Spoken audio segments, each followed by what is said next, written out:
Amigos, ¿qué tal? ¿Cómo están? Buenos días. Gracias por acompañarnos en esta nuestra primera edición de noticias. Hoy que estamos ya miércoles 11 de septiembre de 2019, una fecha muy triste, ¿eh? Son varios acontecimientos que se recuerdan, pero particularmente aquel ataque a las Torres Gemelas en Estados Unidos que cobró la vida de miles de personas y que cambió realmente el mundo.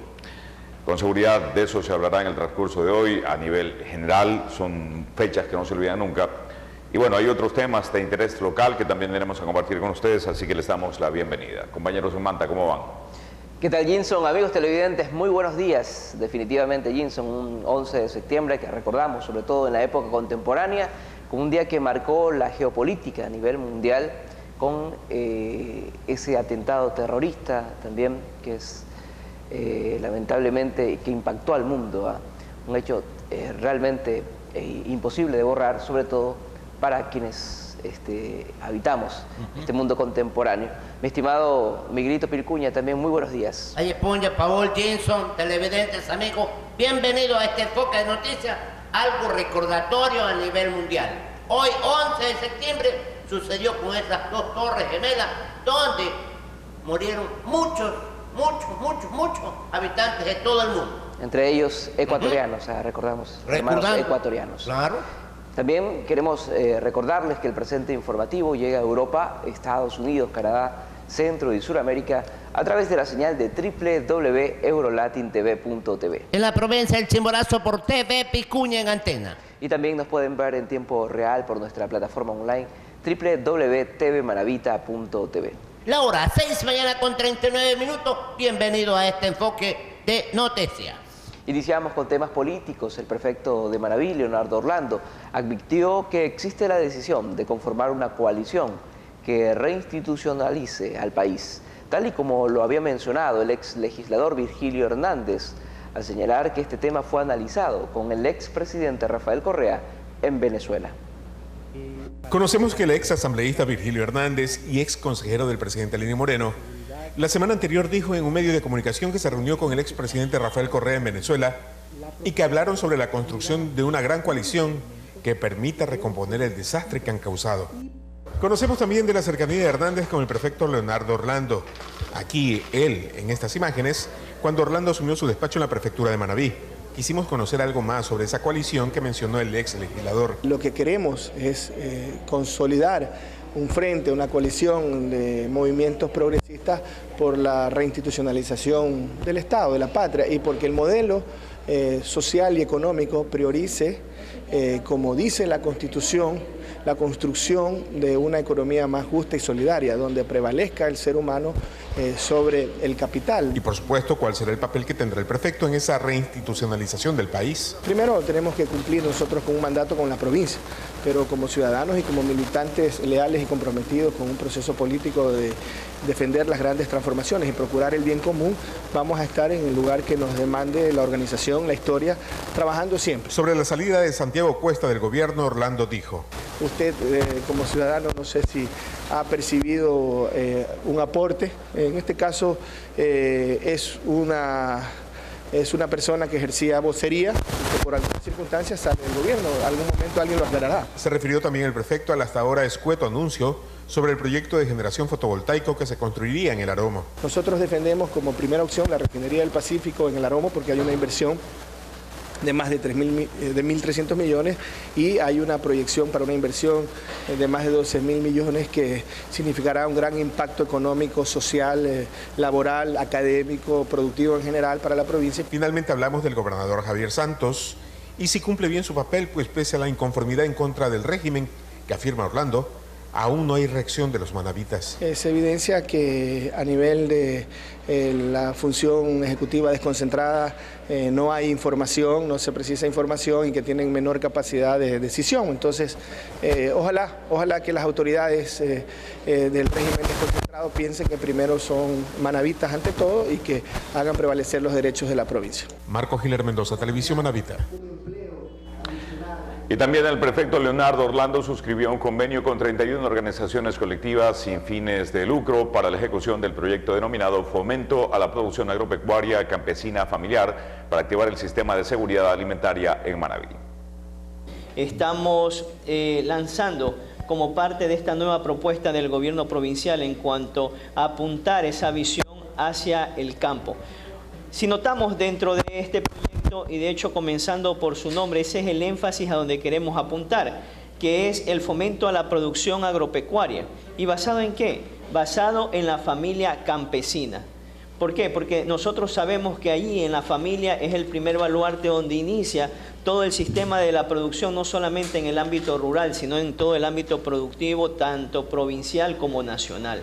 Por eso este proyecto enfocado al tema de la soberanía alimentaria y también seguridad alimentaria nos va a proporcionar no solamente una herramienta para asegurar, en este caso, la provisión de alimentos de las familias manavitas, sino que también será una herramienta para que las familias desarrollen y mejoren, en este caso, sus ingresos económicos del núcleo familiar. Porque sabemos que en el campo posiblemente las familias se pueden integrar a través de los niños, a través de las madres, que también tienen una forma de producción con la crianza de animales menores y con la práctica de agricultura sostenible, porque la propuesta justamente va enmarcada hacia un modelo de producción sostenible. Seguimos con más noticias, 6 mañana 44 minutos, más información. Y en temas relacionados, el Programa Mundial de Alimentos, en conjunto con el Servicio Nacional de Gestión de Riesgo, desarrolla una iniciativa piloto en Manabí, que consiste en identificar las fortalezas y debilidades de cada cantón para elaborar una propuesta de intervención a los GAC descentralizados. Se trata de un programa piloto en donde se identifica problemas, se prepara propuestas y se las presenta a los GAD para que intervengan. Y hemos escogido en la provincia 2 cantones, un cantón muy rural como es San Vicente por su geografía, por su agricultura, y un cantón muy urbano como es Montecristi. Entonces, en este pilotaje con el Servicio de Gestión de Riesgo, ¿qué buscamos? Aprender, porque es una metodología nueva en el Ecuador que estamos poniendo a disposición del Estado, cómo se tienen que hacer las actividades en cantones urbanos y rurales en beneficio de la población sobre todo. Lo que se busca es estar preparados en caso de grandes siniestros y saber con qué se cuenta y con qué no. En el caso de nosotros, por ejemplo, es abastecimiento de agua. Sí, agua. O sea, queda muy claro que Montecristi, el hecho de que no tiene agua, o sea, no tiene río como en Puerto Viejo, en invierno o en verano vamos a carecer de agua, Hay recursos que a unos cantones les sobran lo que a otros les falta y hay que equiparar la balanza, dicen, en tiempos necesarios. A nivel de Manabí, no todos los cantones producen, un ejemplo, arroz, y Montecristi en este caso no, tiene otra fortaleza como es la artesanía. Y otras debilidades también. Entonces, otras debilidades que se están armando como un modo de respuesta a las necesidades, trabajo o recopilación de datos que servirán en este caso al municipio de Montecristi y a otras jurisdicciones cantonales para que los representantes institucionales en este sentido apliquen aquellas respuestas a las comunidades basadas en las debilidades. Y tener claro qué hacer, cuándo hacer, cómo hacer y sobre todo quién hace qué, pero ya no desde una visión nacional, sino desde una visión en territorio. Desde Manta, provincia de Manabí, Gerardo Delgado, Televisión Manabita. Esteban Delgado renunció a la dirección regional del Instituto Nacional de Patrimonio Cultural. Lo reemplazará una persona que ya estuvo en ese cargo. Esteban Delgado ha permanecido 1 año, 3 meses en la dirección regional del INPC. Sin embargo, el funcionario ha puesto su renuncia y permanecerá en este puesto unos días más. Voy a estar hasta el día viernes. Realmente para mí ha sido muy satisfactorio, una experiencia única el poder compartir esta dirección de Manabí, de Santo Domingo, la Zonal 4, y creo que me voy satisfecho por el trabajo realizado, que creo que ha sentado raíces y esperemos que se continúe. Delgado destaca que el buen resultado no existiría de no haber encontrado la cooperación con los GATS. Y en ese sentido el trabajo ha sido intenso, recalca. Visitamos ya a 23 de los 24 GATS de Manabí. Nos faltó Flavio Alfaro, que teníamos previsto hacerlo para fin de mes, justamente estrechando lazos y juntándonos para poder hacer este trabajo mancomunadamente, ya que ellos desempeñan un papel importante en la nueva conformación del patrimonio. No obstante, hay muchas cosas que por ser complejas y de largo plazo espera que sean asumidas por su sucesor. Algo inédito con con la conformación de todos los representantes, coordinadores, presidentes de gobiernos de blancos, negros, San Pedro y San Pablo, para unir en una sola federación, para llevar adelante con el objetivo de lograr la declaratoria de todas las festividades de San Pedro y San Pablo de Manabí como patrimonio cultural. Conocimos extraoficialmente que Olger García Lor, ex candidato a la alcaldía de Puerto Viejo, sería el nuevo director regional del INPC, cargo que desempeñó antes de Esteban Delgado. Marcos Giler Mendoza, Televisión Manabita. Seguimos con más noticias. 6, mañana 48 minutos. Más información. Bueno, y anticipamos que en breves minutos estará en diálogo con nosotros la licenciada María Luisa Moreno, directora provincial del IES. Estaremos hablando de este gran acuerdo nacional por la seguridad social. Esto en breves. Continuamos con más información. La concejala de Manta, Marciana Valdivieso, se refirió a la polémica surgida en la última sesión del Consejo entre el alcalde y una edil alterna. Un poco también decir que esto no es un tema de ahora, no fue algo en contra de la concejal, sino que ya en 2 sesiones anteriores los compañeros militantes de aquel partido político venían ya pues alzando la voz, tal vez también interviniendo un poco cuando los concejales o el señor vicealcalde hacía uso de la palabra, y entonces eso yo pienso que sí, ese día llegó un punto en que ya se derramó la gota del vaso. Entonces, pues, muy independientemente de que haya sido la compañera, hombre o mujer, la compañera concejal, en este caso alterna de nuestro compañero Bosco Vera, sí es que ya a repetición venían increpando a los concejales mientras intervenían en las sesiones de consejo. ¿Cree usted que se vulneraron los derechos de la concejala o se faltó el respeto? O sea, en realidad hubo una falta de procedimiento parlamentario y en este caso, pues si ella hubiese pedido la palabra, se le hubiese otorgado la palabra y ella hubiese hecho uso de la misma. Sin embargo, pues ella arbitrariamente prendió el micrófono y empezó a hablar. Entonces yo pienso que fue tal vez desconocimiento porque era la primera vez que ella estaba en una sesión de consejo principalizada. Entrevista en TV Noticias.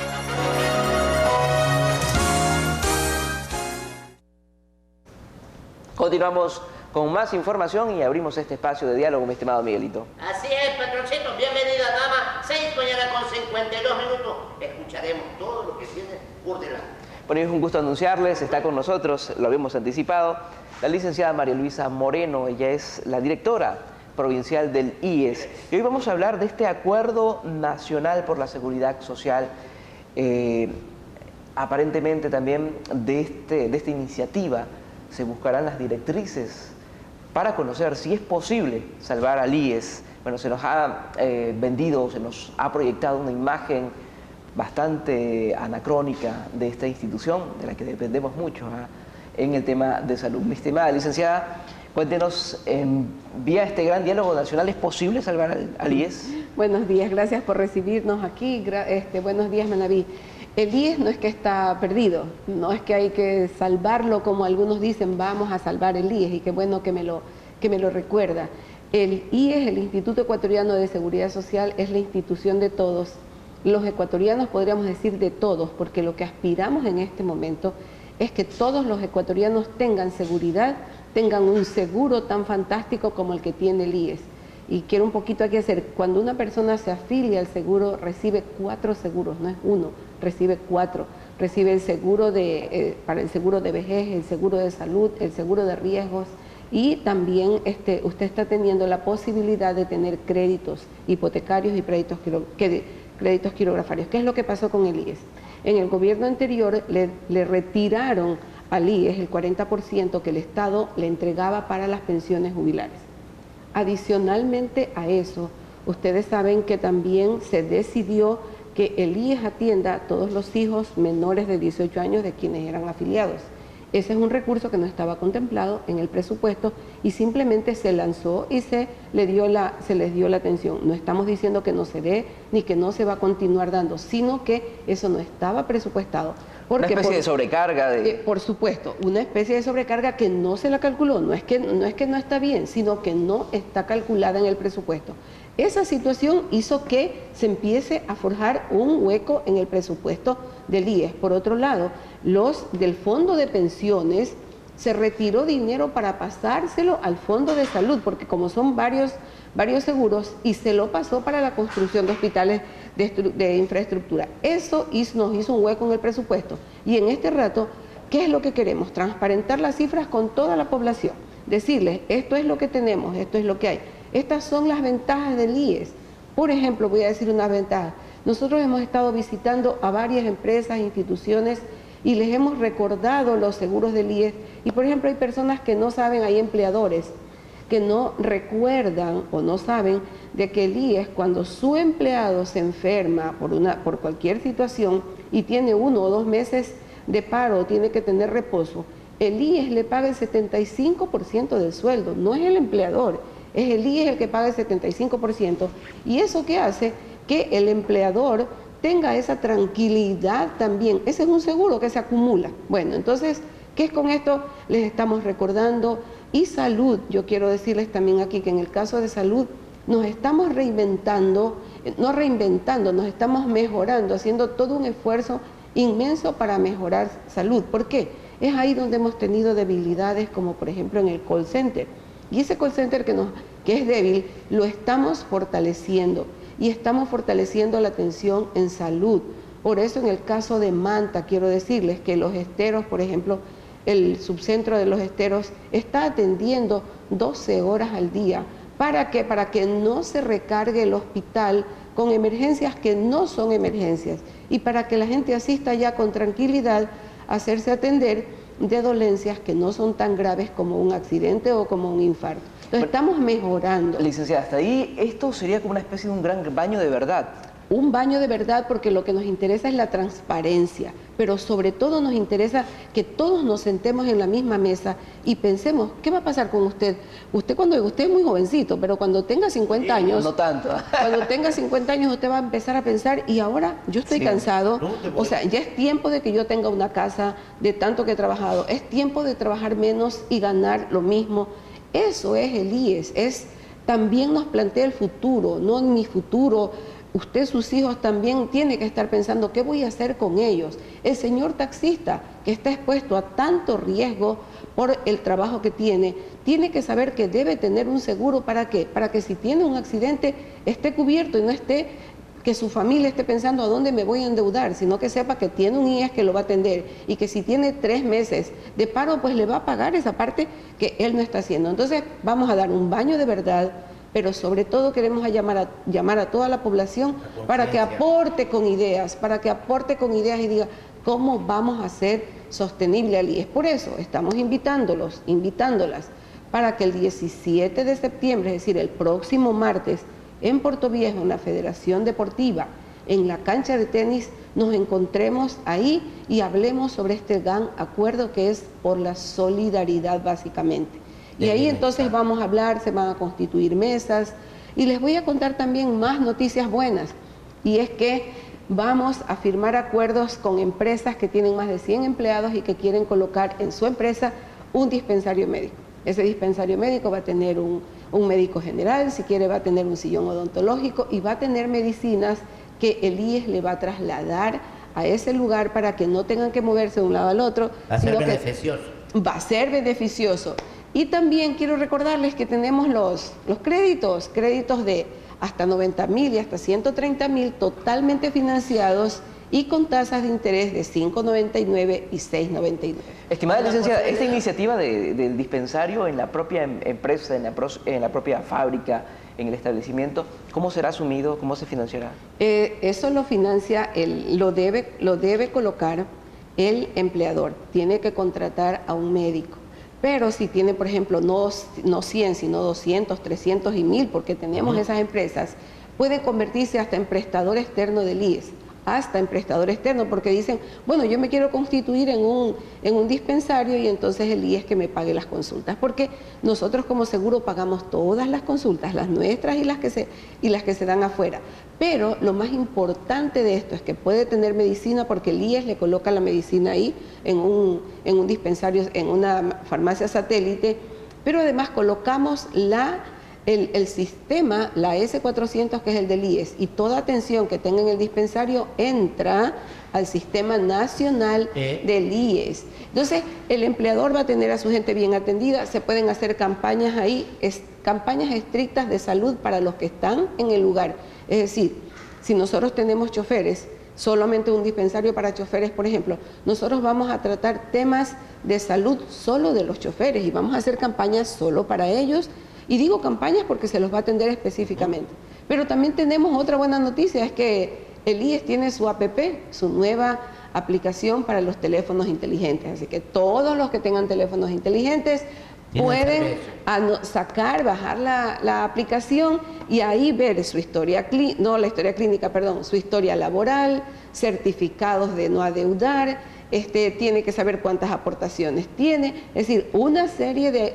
Se va a simplificar la tramitología, ¿no? Simplificar la tramitología, que antes usted tenía que ir a un cyber o tenía que ir a otro. Correr, pedir favores y no le atienden. Entonces lo tiene aquí. Y entonces son puras buenas nuevas. Desde que el presidente Lenín Moreno decidió intervenir en el IES para ayudarlo, el presidente de su delegado en el Consejo Directivo, que es Paul Granda, está trabajando a hora y a deshora. Y ustedes lo pueden ver en las redes sociales, donde no descansa un minuto, porque Paul Granda está dándose la vuelta por todo el Ecuador y en todos los espacios del IES, tanto en lo que es salud, como en los créditos, que es el BIES, en la recuperación de cartera, apoyando a los empresarios para darles ideas y asesorarlos en términos legales para que puedan pagar a tiempo sus obligaciones, pero es un trabajo denodado lo que estamos haciendo por el IES. Por eso también llamamos a la población para que se siente en una mesa de trabajo y aporte con sus ideas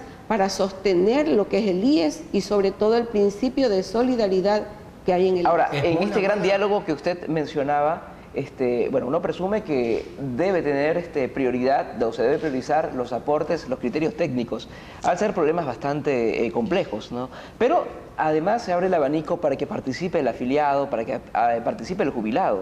Para que participe el jubilado. Fíjese usted que los jubilados para nosotros son un renglón muy importante del diálogo y del quehacer nuestro. Mírese que ahorita los créditos que se abren incluyen hasta los jubilados. O sea, usted puede tener un crédito hipotecario, los que son afiliados voluntariamente, los independientes, los en relación de dependencia y los jubilados hasta los 75 años. Tendrán una buena asistencia, ¿no? Ellos han comprometido su asistencia al diálogo que vamos a iniciarlo el próximo 17 de septiembre. Están súper entusiasmados. Además les cuento que ellos tienen unas actividades espectaculares, gente que ha aprendido después de la jubilación a tocar un instrumento musical, no es cualquier cosa, es excelente. Entonces, estamos trabajando ahora y a deshora, y les digo, sí tenemos debilidades, que es en la parte de salud, pero es en la que estamos trabajando fuertemente, sobre todo para que nuestros afiliados tengan atención en el primer nivel, pero una atención buena, una atención inmediata, una atención de calidez, básicamente. De calidad la tenemos, pero sí una atención con calidez, pero sobre todo adecuada. Estamos trabajando hasta con el médico a domicilio. Eso en los próximos días les tendremos la noticia concretita, porque salud va a ser buena. Hoy vemos o escuchamos de usted una visión mucho más optimista, ¿no? del IES, aceptando que hay problemas, pero dentro de las recomendaciones que habíamos escuchado a nivel nacional, se hablaba de potencializarlo, captando más afiliados, pero también hay que ser conscientes de que lamentablemente el tema IES, su difícil situación económica, fue utilizado también políticamente por muchos detractores que nos han vendido esa imagen, lamentablemente, de una institución que poco más y ya está quebrada. Eso es lo que nos han dicho y salen por ahí, yo voy a defender al IES porque lo quieren privatizar, y les decimos tajantemente, el IES no se va a privatizar. El IES se maneja con un principio de solidaridad que no puede, por esa razón no se puede privatizar. Y si los ecuatorianos recuerdan lo que pasó con Chile, cuando en realidad hicieron para su jubilación esa locura que hicieron allá, entonces eso no, por eso es que tenemos que estar en el diálogo, porque hay que eso sí hay que seguirlo defendiendo. Y en el caso de las afiliaciones que decimos afíliese más, mírese, yo voy a insistir con esto. Es usted cuando se afilia por cerca de $70 que se paga por el salario básico entre el empleador y el empleado, porque ya cuando se jubila interviene el Estado, usted recibe el seguro de salud, el seguro de vejez, que significa que está acumulando para cuando usted se jubila, y tiene el seguro de riesgos de trabajo, el seguro de maternidad. El de riesgos de trabajo es súper importante, porque le cubre a usted cuando está con el permiso médico, eso se lo cubre el seguro. Eso se lo cubre el seguro y se lo paga al empleador. El seguro de maternidad, quiero decirles que cuando la mujer da a luz y se acoge a los días de reposo que le dan los 3 meses, el 75% de ese sueldo lo paga el IES, no lo paga el empleador. Entonces son importantísimo el seguro del IES, es súper importante. No hay seguro privado en el Ecuador que le dé todas las ventajas que le dé el IES. Mírese, usted en el IES se puede jubilar afiliar hasta cuando tenga 60 años. Si empieza a trabajar a los 60, pues se afilia. Pero la otra es que es ilimitada la atención. Los seguros privados no le dan atención ilimitada en salud, el IES se la da. La otra, usted puede tener diabetes cuando se afilia, pero el IES no le limita por eso y no le dice yo no te voy a afiliar por eso. O si tiene cáncer, tampoco le dice yo no te afilio por eso, pero los seguros privados sí. Entonces tenemos un seguro que a la hora de la hora es mucho más barato que cualquier otro seguro. Y si nosotros como institución logramos mejorar la atención en salud, nos van a amar.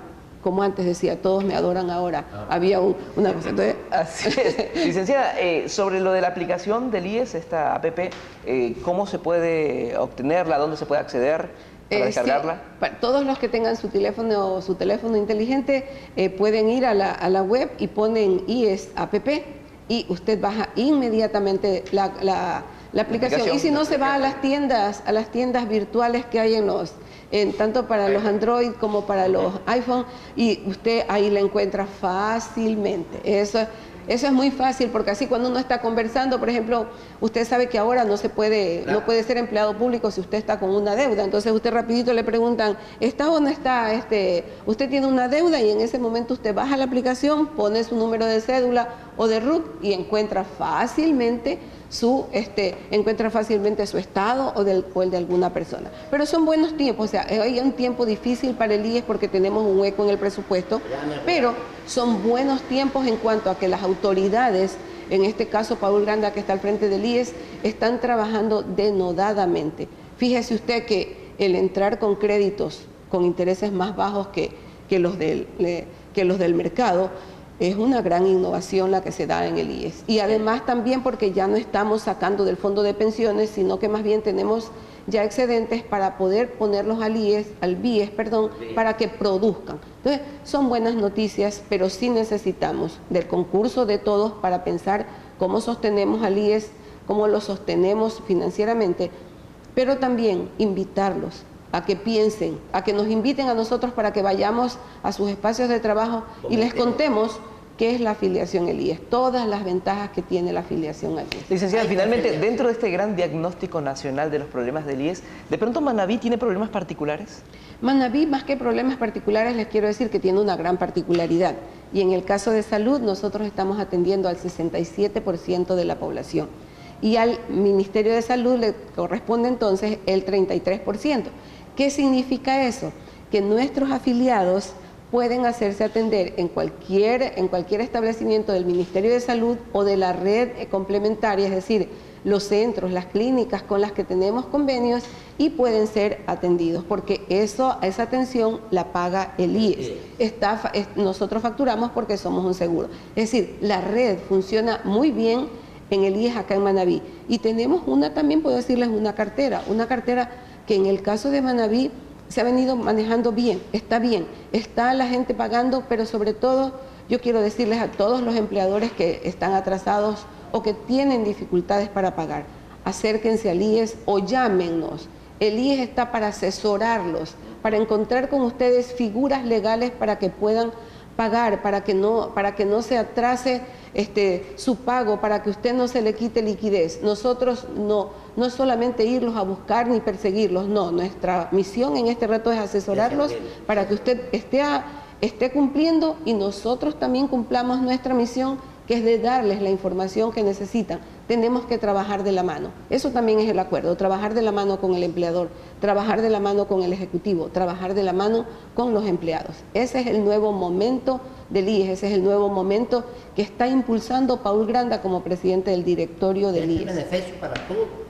Bueno, agradecerle, licenciada, por esta visión bastante optimista y muy proactiva también de la difícil realidad actual del IES, pero que en base a este acuerdo nacional nos queda esa gran reflexión de que se intenta hacer algo, se intenta mejorar la salud de esta institución emblemática que no es ni blanca ni negra, no es ni buena ni mala. El IES no tiene la culpa del manejo irresponsable que le han dado diferentes administraciones, pero es una institución que obligatoriamente está ligada a nuestro presente y a nuestro futuro. Nuestro futuro sobre todo, nuestro futuro. Y por lo tanto debemos sumarnos también como parte también de quienes quieran contribuir a buscarle solución a los problemas del IES. Nosotros nos vamos a la pausa. Al volver tendremos más información. 7-10 minutos. Entrevista en TV Noticias.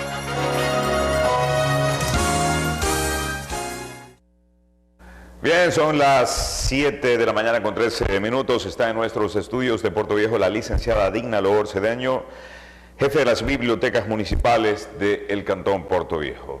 Licenciada, gracias por acompañarnos. Entiendo que están en un proyecto súper interesante de llevar la biblioteca a los chicos a las escuelas. ¿Cómo les está yendo? Le cuento que nos está yendo muy bien, tenemos unos buenos resultados en escuelas. Este programa lo comenzamos en el 2015, ya tenemos algún tiempo dentro de este programa. Y ahora actualmente estamos preparando a los chicos, como la anterior vez yo le dije a usted, de que nosotros llevamos libros a la escuela para incentivar a los chicos en la lectura en la edad escolar. Ese es el objetivo, fomento a la lectura. Ahora para octubre tenemos un gran concurso que se desprende, está dentro de este programa, donde nosotros anteriormente hemos hecho ya concursos de descuento como de leyendas manavitas. Pero están enfocados en las costumbres nuestras. Claro, hicimos sobre las leyendas manavitas nuestras, sobre nuestro autor Rubén Darío Montero, que tiene un excelentísimo libro sobre las leyendas y cuentos. También hemos realizado sobre los cuentos no tradicionales, y ahora hemos cogido un tema muy interesante, como es la narración de cuentos de autores manavitas, nuestros autores. Tenemos una serie de autores quienes se han distinguido en realizar varios cuentos y hemos tomado esta temática para este concurso. Este concurso lo vamos a realizar en el mes de octubre, más exactamente el 23 de octubre lo vamos a realizar, donde ya los chicos dentro del programa ya se lo está preparando, pues los chicos, como yo le dije a ustedes, le llevamos los libros, y los chicos ya se están preparando. Este concurso se lo hace un concurso interno dentro de los paralelos que tenemos. Si en una escuela tenemos 4 grados, pues aquí se prepara a los chicos y dentro de este concurso interno que se realiza sacamos el primer y segundo lugar. El primer lugar va a representar a la institución educativa en este gran concurso y si a buen motivo pues el primer participante se enferma o tiene algún problema, pues irá a representarlo el segundo. Ya las bases ya están entregadas en cada una de las bibliotecas, donde las compañeras pues se encargarán de llegar a la escuela, a los centros educativos y entregan las bases para este gran concurso. Y ya que es concurso, ¿qué premios tenemos? Sí, le cuento que tenemos buenos premios. El año anterior, le hablan por el año anterior, pues pedimos apoyo logístico, el apoyo a la institución en este caso. Nuestro aliado estratégico fue la Cooperativa Comercio, le estoy hablando del año pasado, pues ellos dieron como premio una lacto, un teléfono celular y también se dio una mochila llena de útiles escolares, pues para que los chicos estos materiales sirven en la escuela. Ya, ¿y cómo fue la respuesta de los chicos? Le cuento que tenemos buena respuesta, hubieron buenos participantes, hubieron excelentísimos participantes. Ya que, porque acá talento para oratoria sobra. Sí, son buenísimos. Le cuento que participaron todas las bibliotecas que son dentro de la ciudad y fuera, ¿no? Tenemos la participación de Río Chico, de Crucita, tenemos el sector Florón 4, tenemos la ciudadela Francisco Pacheco y también tenemos nosotros aquí en el centro la Pedro Helio Ceballos Ponce. Sí, le cuento que tenemos buena acogida de parte de los estudiantes y el chico se esmera pues acá a dar lo mejor de ellos para tener su primer puesto. Ya, ahora eso con los pequeños de las escuelas, que yo creo que es el momento preciso donde hay que hacerlo, ¿no? Ya quedan con esa formación, esa buena costumbre y continúan. Algunos chicos secundarios que no tuvieron ese incentivo están a tiempo, ¿no? Porque la juventud es un proceso de transformación y todavía se puede. ¿Qué hay para ellos? Mire, actualmente nosotros también estamos apoyando, aquí dentro de la ciudad se dan ahorita buenos concursos de oratoria, de libro leído. En el caso de la Biblioteca Pedro Helio Ceballos Ponce, nosotros apoyamos a los estudiantes en la forma de ensayar con ellos. En julio hubo el gran concurso que organizó Rotary Club, Aprendo Leyendo, donde la chica de la edad de la estudiante, de representante del Franklin Delano Roosevelt, de la edad juvenil, ella llegó a tener el primer lugar, donde nosotros tuvimos la intervención en ensayar a la chica. Nosotros le damos facilidad a los estudiantes en un momento, le ayudamos a escoger el cuento. La niña participó con El amor en tiempo de cólera de Gabriel García Márquez. La niña tuvo una excelentísima participación y actualmente dentro de la Flor de Septiembre también se está tratando de apoyar a los estudiantes con los temas que le han dado para la participación y también se está ayudando en el desenvolvimiento del escenario, la audición, cómo la niña tiene que participar. Se está apoyando bastante también esto a los chicos, a los estudiantes del colegio. ¿Esa vinculación con la comunidad es permanente o puntualmente por algún proyecto? Le cuento que sí tenemos a veces puntualmente ahorita por la participación, pero siempre se está dando. También tenemos una actividad ahorita con los estudiantes del Colegio Puerto Viejo, donde vamos a trabajar con los chicos de bachillerato, donde nosotros le vamos a promocionar lo que es la biblioteca. Porque muchas veces los chicos dicen, no, si no se encuentra la consulta, no tenemos. Van a internet, van a Google, cogen rápido un tema, lo copian, lo pegan, y en sí los chicos no hacen una lectura crítica. Oiga, y a propósito de eso, estamos equivocados en algunas cosas, y la gente piensa que todo está en internet. No. Y hay cosas que no reemplazarán nunca al libro verdadero. Y además eso de ir a copiar, pegar, es un acto, si no delictivo, para allá vamos. Entonces mucho cuidado. Mira, nosotros tenemos una experiencia con lo que usted dice, ¿no? A veces, muchas veces uno dice, ay, este libro no me sirve. No, los libros de antes tienen el contenido sumamente bonito. Porque le cuento con una señora, la otra vez fui a la biblioteca y decía, buscaba un tema determinado, le digo, pero no lo encontré, dice, pero ni en internet. Entonces nosotros tenemos libros de nuestro fondo, que son libros que a veces ya están pasados de tiempo, pero nosotros los tenemos ahí porque tienen buena información. Y nosotros le buscamos el libro, le dimos el libro a la señora y la señora me dice, mire, dice, pero si aquí está la información. Le digo, sí, es que a veces en internet usted no encuentra todo. Siempre el libro en físico usted va a encontrar toda la información y aquellos libros que son de nuestros tiempos están completos y tienen buena información, que a veces no se le encuentra en internet. Sí, y lo otro es que, si bien puede que los contenidos estén, no todo es gratis. Sí. Si nos metemos a Google Scholar, que es donde encontramos casi toda la información académica, para obtener determinados textos hay que pagar. Mientras que en la biblioteca están esperando porque nosotros lleguemos. Licenciada, gracias por acompañarnos, suerte. La verdad que da gusto ver cómo se hacen esos trabajos para corregir una deficiencia terrible que tenemos nosotros, que es la lectura. Bueno, entonces nosotros le haremos llegar la invitación para el concurso del 23 de octubre para que ustedes estén presentes con la difusión del programa. Muchísimas gracias por la invitación. Así será, gracias a usted. Vamos a Samantha. Paul Panta tiene más información en el principal puerto Manavita. Estimado Jenson, muy amable. Miguelito, la hora, por favor, no se me duerma. 7 de mañana con 21 minutos, 7:21. Pon invitado más. Bueno, así es, así es. Si usted, amigo televidente, está desayunando, bueno, empiece también a despertarse. Estamos miércoles 11 de septiembre y nos acompaña acá en Manta el licenciado César Monge, presidente nacional del movimiento Creo, Listas 21.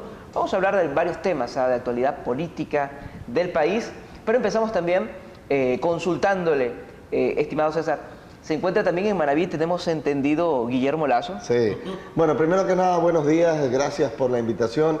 Para mí es un gusto, por supuesto, amanecer en Manabí, poder estar en esta mesa de diálogo para conversar con la ciudadanía. Efectivamente, Guillermo llegó el día de ayer, estuvo recorriendo la provincia, tuvo varios encuentros. El día de hoy tiene también algunas reuniones, se va a reunir con emprendedores, con el sector productivo, tan afectados económicamente en esta época, se va a reunir también con jóvenes, es decir, hay una agenda de diferentes reuniones que de alguna manera sigue la línea del trabajo que está haciendo Guillermo Lasso en la mayoría de las provincias del Ecuador, recorriendo el país y acompañando y escuchando a los ecuatorianos en este momento complicado en materia económica. Recordamos siempre que César Monge fue muy directo, así que yo le voy a preguntar, ¿está en pre-campaña electoral Guillermo Lasso? Mira, lo primero, esta ya es una opinión mía personal, yo creo que las organizaciones políticas no deben solamente esperar a una elección para recorrer el Ecuador, para conversar con los ecuatorianos, para ir construyendo un modelo para un país mejor. Y sí, yo creo que estamos en una época donde escuchar para luego poder plantearle al Ecuador una visión de país que nos permita salir de la crisis económica a partir del año 2021 es importante. Eso a mi criterio no debe detenerse, creo que nunca. Y sin duda en pocos meses estaremos en una próxima campaña electoral. Me parece que ya a partir del mes de enero el Ecuador estará en campaña electoral. ¿Sabe cómo mejorar aquello, mi querido César? Yo creo que la situación económica se puede mejorar, creo que tenemos que tener la fe de que el Ecuador, siendo un país tan rico, con tantos recursos, que lamentablemente ha sido mal administrado, porque el Ecuador no es un país pobre, un país con esas riquezas naturales, bendecido por Dios, tiene el potencial de crecer y un poco ese es el gran anhelo que tenemos nosotros en Creo y que me parece que tiene la mayoría de la audiencia de este importante canal de televisión. César, volviendo un poco al tema político, al tema preelectoral, ¿cómo visualizan ustedes un posible escenario? Por ejemplo, se habla de Jaime Nebot, tal vez también de un candidato por el correísmo y Guillermo Lasso. ¿Cómo visualizan ustedes? Sí, yo creo, y esto con respeto a todos quienes aspiran a ser presidentes del Ecuador, yo creo que ese es un derecho, eso es parte de la democracia, pero sin duda hoy hay tres vertientes, las que tú acabas de mencionar. Mira, yo en lo personal creo mucho en la competencia, creo que mientras los ecuatorianos tengan más opciones de dónde elegir, yo creo que eso es parte de lo que es tener una democracia. En mi criterio personal, y esto viéndolo desde el punto de vista de qué es lo que pasa hoy en el Ecuador, creo que hoy más que nunca tenemos que reflexionar el voto y pensar qué necesita el Ecuador. Yo creo que el Ecuador necesita a alguien con una gran experiencia de haber generado lo que hoy necesita el Ecuador más que nunca, que son empleos, que es trabajo, que es producción.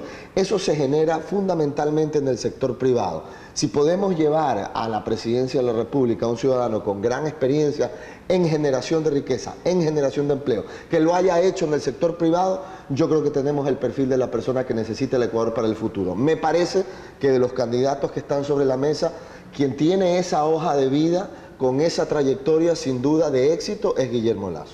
Y desde esa lectura primaria también, ¿no les da la percepción de que entre Guillermo Lasso y Nebot se estarían restando votos? Mira, si tú ves las votaciones de las últimas elecciones, lo que encontrarás es que, por ejemplo, y esto te lo digo porque conozco mi ciudad, la ciudad de Guayaquil, en la ciudad de Guayaquil más bien el correísmo y el Partido Social Cristiano se disputaban votos entre sí. El voto de Guillermo Lasso era un voto quizás en un cuadrante un poquito distinto.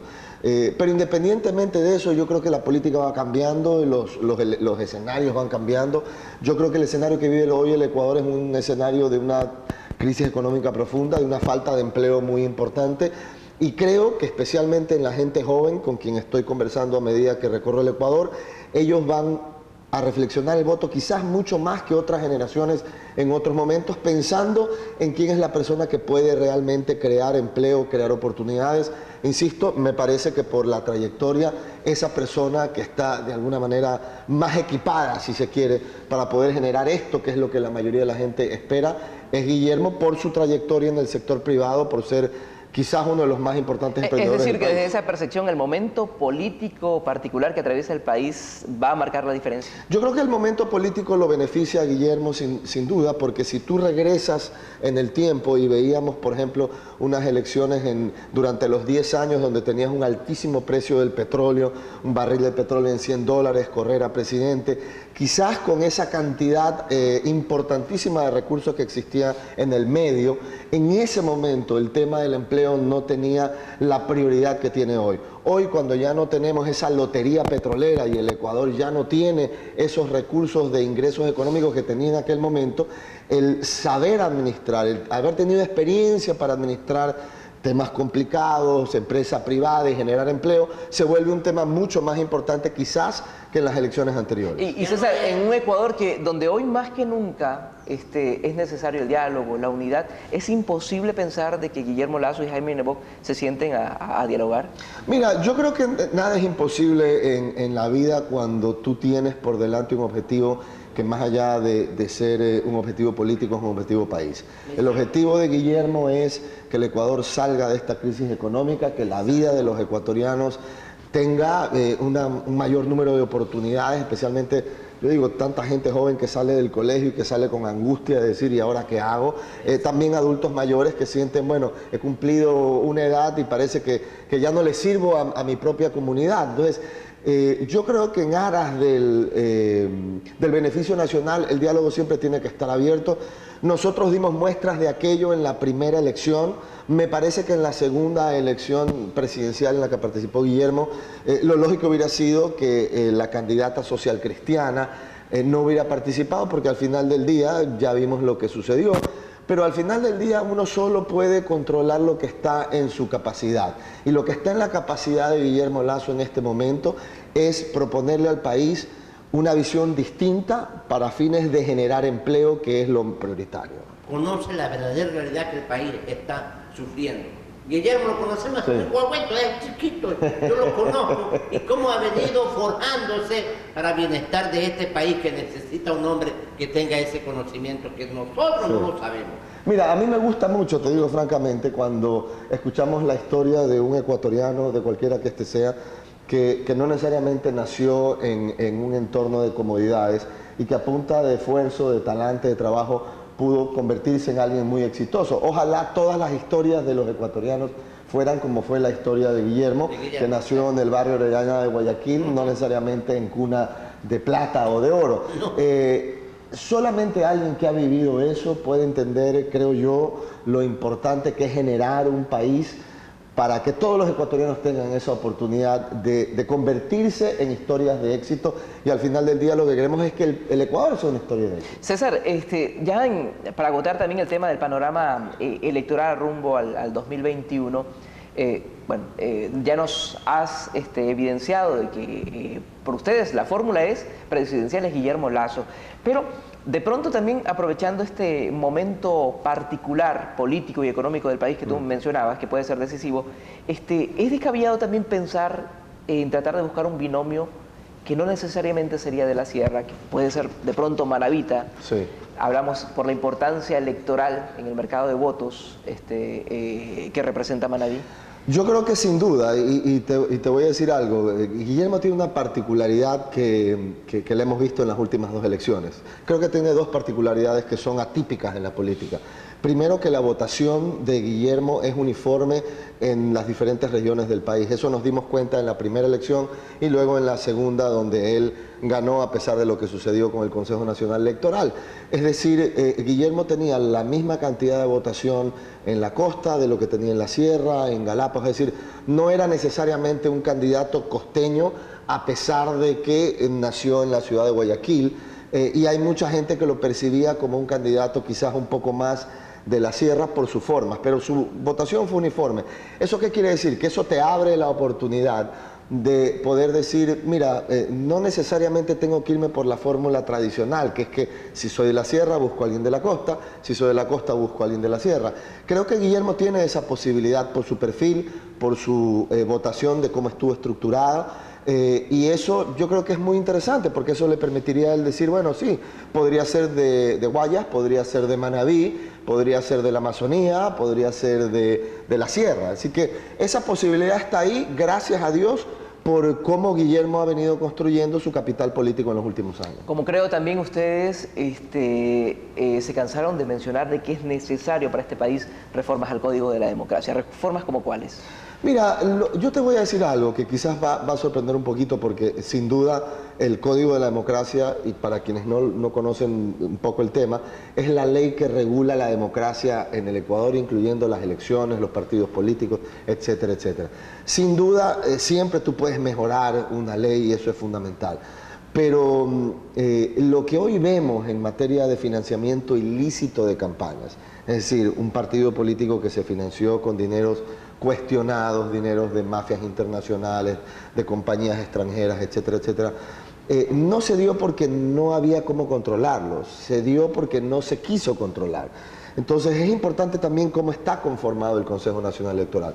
Yo te voy a decir de alguna manera lo que muchos ecuatorianos sienten en todo el país, y no voy a hablar por Creo, voy a hablar por una gran cantidad de organizaciones políticas a quienes las he escuchado cuestionar severamente al actual Consejo Nacional Electoral. Yo creo que las elecciones del 2021 no pueden llevarse adelante con el Consejo Nacional Electoral que tenemos hoy. No porque a mí me caigan mal o bien, o sean enemigos, amigos, o nada por el estilo.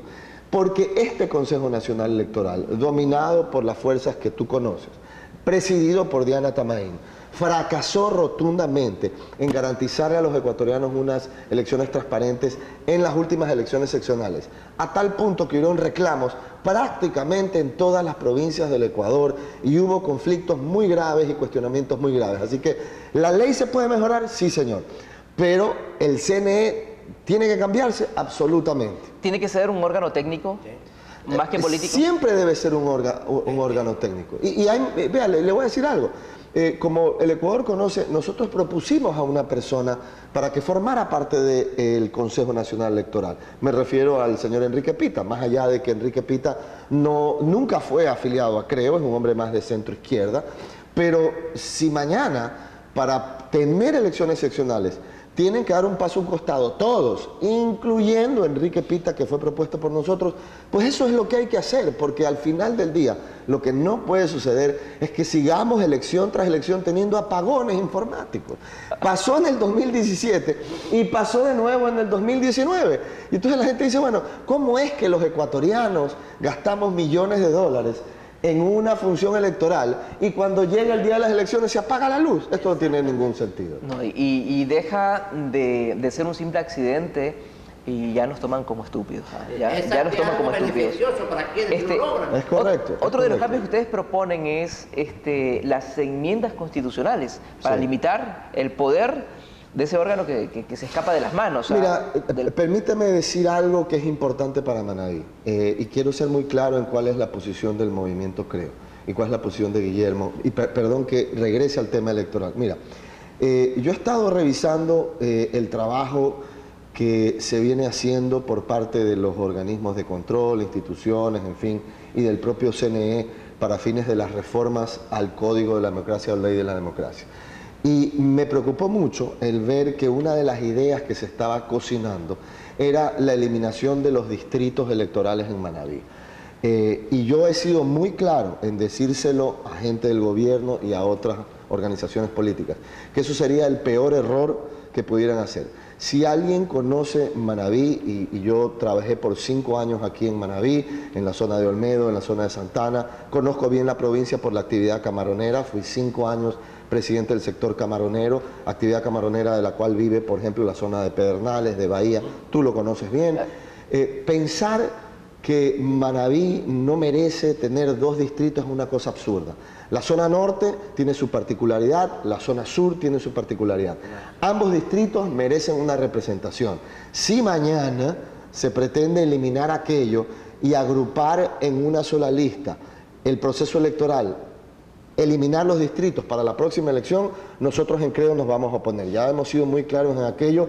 Esperemos que el CNE no cometa este error. esto es una barbaridad. Me parece que los manavitas además se levantarían indignados porque les quitarían una representación dividida en distritos que representa las particularidades geográficas y regionales de una provincia que es muy grande, y eso hay que entender. Es una provincia-región y esto implica ese tipo de particularidades que no quiero con esto crear aquí una alarma o alertar a alguien, simplemente crear pánico, no. Pero esto sí es un tema que surgió la semana pasada como discusión, todavía no es pública, esperemos que eso lo eliminen, que a nadie se le ocurra llevar a la Asamblea una idea tan disparatada como eliminar los distritos de Manaví. Y sería un golpe a la representatividad a la que tienen derecho los hermanos de la zona centro-sur y de la centro-norte. Y lo mismo, por si acaso, lo mismo sucede en la provincia del Guayas. Yo creo que sería un error eliminar los distritos en Guayas cuando, por ejemplo, en Guayas hay un distrito para las zonas rurales, que son una realidad histórica distinta a las zonas urbanas. Bueno, y que pasaba principalmente por criterios demográficos, por criterios geográficos también. Hay provincias que son muy pequeñas, donde obviamente no se las puede dividir por regiones, claro. Pero hay que entender estas particularidades de provincias como Manabí. Hablábamos también del tema de las enmiendas constitucionales para este órgano de control como lo es el Consejo de Control Social y de Participación Ciudadana. El CPCSS. Mira, yo creo que el Consejo de Participación Ciudadana y Control Social, sinceramente, no fue creado con lo que pensamos que era la intención para la cual se lo creaba. Fundamentalmente siempre fue percibido como un organismo que tenía que combatir temas de corrupción. Y finalmente terminó siendo un filtro bajo el cual se lo utilizó para nombrar en los órganos de control a personas ligadas con un solo partido político. Y esto, no le pongamos nombre a los partidos políticos. Digamos que como concepto eso no tiene ningún sentido y eso no es bueno para nadie. Si el día de mañana Guillermo Lasso es presidente de la República, no conviene que él tenga un Consejo de Participación Ciudadana y Control Social muñequeado políticamente que le pueda servir para poner en los organismos de control, Fiscalía, Contraloría, etcétera, etcétera, a personas cercanas a él. Yo creo que eso sería muy malo. Es decir, esto no es que porque otro lo hizo es malo y ahora que yo lo voy a hacer no importa porque yo soy bueno. Eso tiene lógica.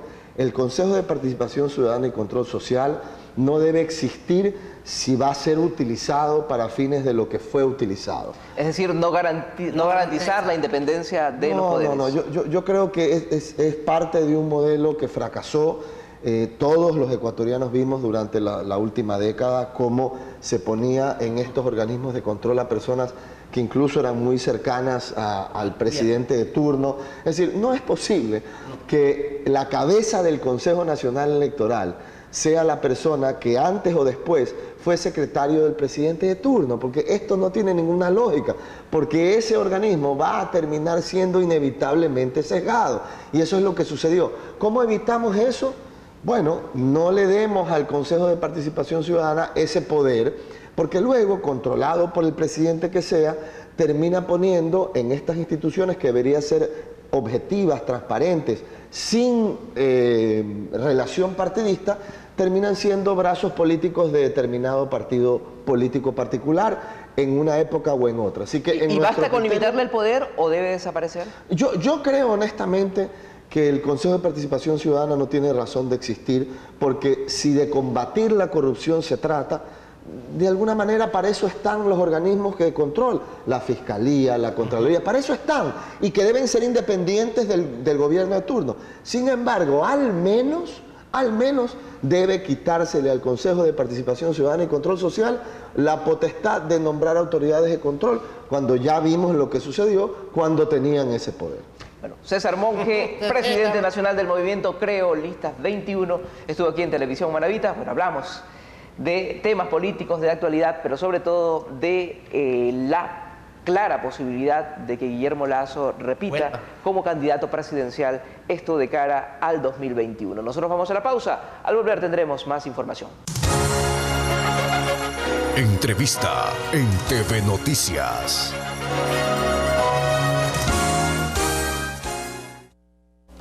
Bien, amigos, son las 7 de la mañana con 42 minutos y está con nosotros Leandro Briones, expresidente de la Cámara de la Construcción de Puerto Viejo. Leandro, buenos días y gracias por acompañarnos. A ver, hay nuevas reglas en cuanto a los créditos del BIES relacionados a la construcción de vivienda y esto obviamente afecta de una u otra manera al sector. ¿Cómo lo ve usted?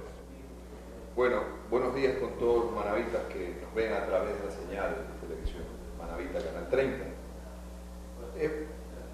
Primero que el BIES hizo una presentación muy interesante a través de distintos medios de comunicación, pero cuando la semana anterior los interesados en el tema de la construcción de vivienda nueva y las posibilidades de los préstamos, que obviamente desde el punto de vista de la Cámara de la Construcción es una posibilidad gigantesca tanto de trabajo como de dinamizar la economía, es una oportunidad que hay que ser aprovechada.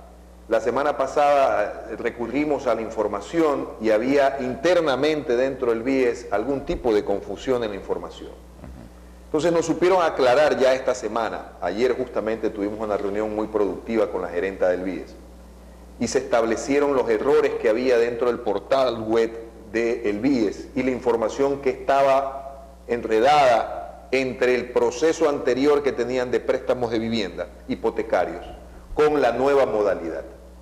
La nueva modalidad creemos que es muy conveniente. Estamos hablando de construcción de vivienda nueva hasta un crédito de $90.000, hasta 25 años plazo, con una tasa fija del 5.99%, en donde podemos financiar con el BIES el 100% de la totalidad de la vivienda.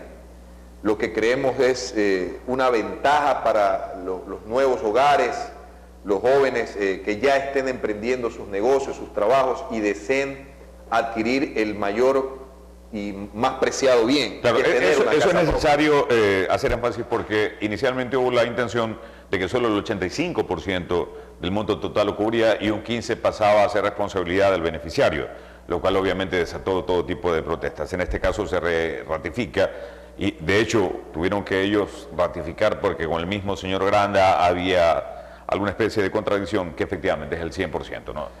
Claro, tenemos que entender de que dentro del IES, dentro del concepto del IES, usted tiene obviamente el directorio y tiene el comité de análisis de préstamos.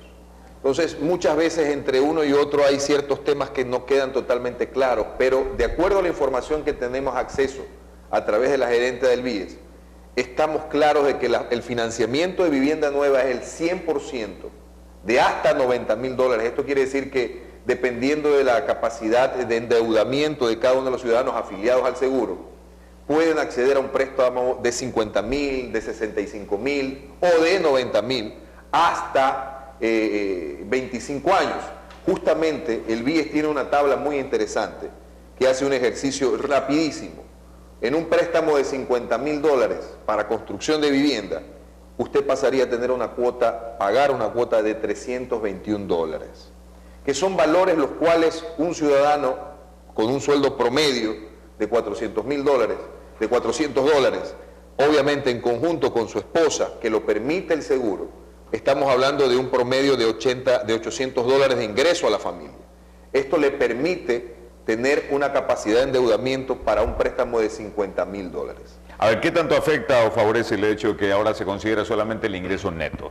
¿Qué pasaba antes? Antes se consideraba el ingreso bruto, fue sin deuda, sin aportaciones al IES. Ahora hay que sacar todo eso y considerar apenas un 40%, pero de lo que cae al bolsillo. Por supuesto. ¿Qué es lo que quiere decir esto? Justamente es procurar en primera instancia de que quien accede a este préstamo no se quede sin posibilidades a futuro de cancelar las cuotas, una. Y dos, de que ese 40% que le permite de pago de margen de deuda no vaya en la merma de las comodidades o posibilidades de pagar sus servicios básicos, su teléfono celular, etcétera, etcétera. Claro, el problema ahí es uno. ¿Qué tal que yo este año termino de pagar mi crédito? Lo termino a fin de año, pero estoy procesando mi crédito hipotecario ahora. El tema es que consideran como si yo fuera a tener el resto de la vida ese mismo déficit financiero. Lo interesante con respecto a quienes ya tienen un préstamo hipotecario existe la posibilidad de que la posibilidad dentro del BIES de hacer un refinanciamiento de la deuda que se mantiene, y obviamente el pago de los intereses podrían incluirse dentro del nuevo préstamo hipotecario. O sea, el BIES verdaderamente está planteando las posibilidades de solucionar ya los préstamos que existen, obviamente enfocado a la posibilidad de que los ciudadanos de manera general puedan acceder a la construcción de vivienda nueva. Y desde el punto de vista de la Cámara de la Construcción, de los profesionales, esto es un asunto y una alianza estratégica que nos permite a nosotros, obviamente, plantear proyectos de vivienda y que los ciudadanos puedan mejorar sus condiciones de vida para sí y para la seguridad de su familia, de su esposa, de su prole, y que podamos hacerlo con el financiamiento seguro desde el BIES. Eso es una posibilidad que la vemos precisa ante los momentos que estamos viviendo de emergencia, de crisis económica, y que pueden venir a dinamizar la economía desde un punto de vista netamente privado con el financiamiento de la banca pública.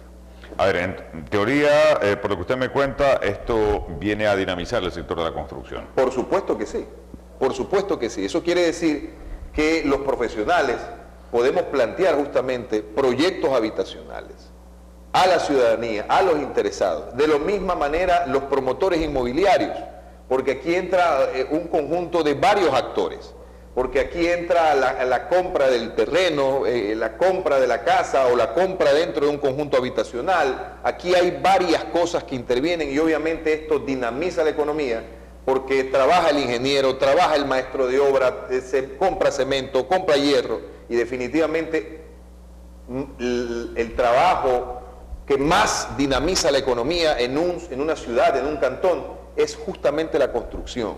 Entiéndase, tanto de manera directa como de manera indirecta, por todos los actores.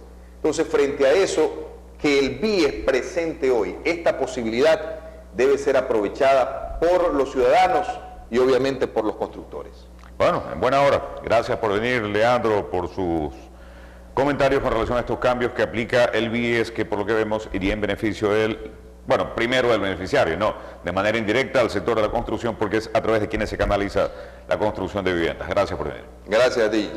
Ha sido Leandro Briones, presidente de la Cámara de la Construcción de Portoviejo. Son las 7 de la mañana con 50 minutos. Una pausa y regresamos.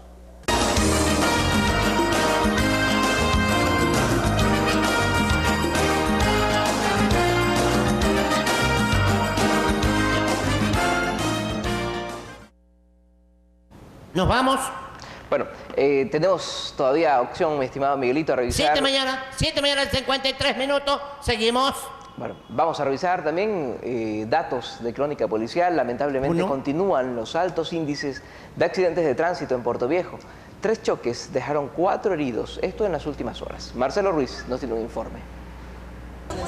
El accidente ocurrió en la avenida del Ejército, en la entrada a Las Orquídeas. Una persona que se movilizaba en una bicicleta, dicen los habitantes, que fue golpeada por un vehículo que circulaba por el sector. El chofer no paró la marcha y huyó del lugar. La persona herida fue atendida por los paramédicos y trasladada hasta una casa de salud. Algunos conocidos del afectado dieron persecución al supuesto causante del accidente. Al interceptarlo, le rompieron el vidrio del carro, pero al parecer se equivocaron, ya que el vehículo era de una compañía y sus características son similares. En horas de la noche se alertaba de otro accidente registrado en Portoviejo, en las calles Reales Tamarindos y César Chávez. 2 vehículos impactaron al no respetar las señales de tránsito. Aquí existieron personas heridas y daños materiales. Un descontrol, una velocidad. Con semáforo hay accidentes, se pasó uno el rojo definitivamente. Han dañado la casa, pues se han metido ahí a la puerta de entrada. También se conoció de otro accidente sobre la vía Crucita, entre una camioneta y una motocicleta, resultando herida una persona, quien fue llevada en una ambulancia hasta el hospital. Resulta con lesiones del conductor de la motocicleta, el mismo que fue trasladado al hospital Berry Ceballo para ser atendida a sus lesiones. Para posterior se va a realizar una valoración médica y realizar el respectivo informe para la Fiscalía. Desde Portoviejo informó Marcelo Ruiz. 7 mañana con 55 minutos, 7:55. Así es, más información y un hombre fue detenido en Portoviejo por tratar de ingresar contrabando a la cárcel del Rodeo. Un hombre fue capturado cuando intentaba ingresar 3 fundas negras de forma ilegal por una de las partes laterales del Centro de Privación de Libertad El Rodeo en Portoviejo. La zona es un tanto abandonada, por lo que se presume que para él sería fácil el ingreso. Los sujetos pretendían introducir en unas fundas aparentemente licor y cigarrillos. De esta una manera ilegal. La policía de forma inmediata organizó un operativo, logrando obtener la evidencia para posteriormente trasladarla hasta el retén, donde también fue ingresado el sospechoso. Tanto en el perímetro exterior como en el perímetro interior hay personal que está realizando las labores de seguridad y personal de inteligencia, como en este caso, que detectó oportunamente el tratar de ingresar este tipo de evidencias al interior del mismo. La policía indicó que este hombre no tenía muchos días de haber recuperado la libertad de este centro de reclusión, por lo que tenía algún contacto que estaba esperando el paso de este contrabando al interior de la cárcel. Se conoció que fue puesto nuevamente ante las autoridades. El detenido sí fue aprehendido y fue trasladado con las evidencias a respectiva audiencia para que sea puesto a orden de las autoridades. Desde Portoviejo informó Marcelo Ruiz.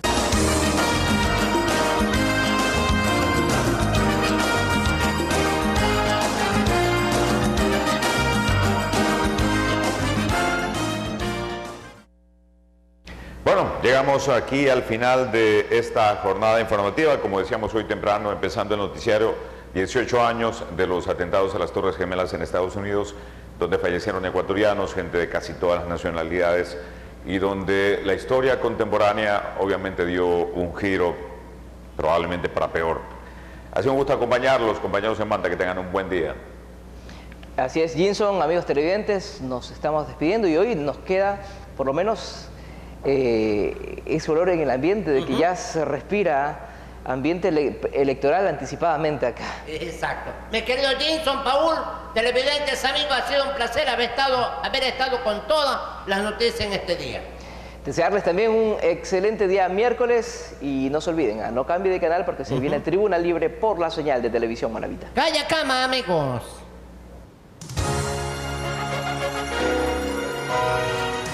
Televisión Manavita presentó TV Noticias Primera Emisión.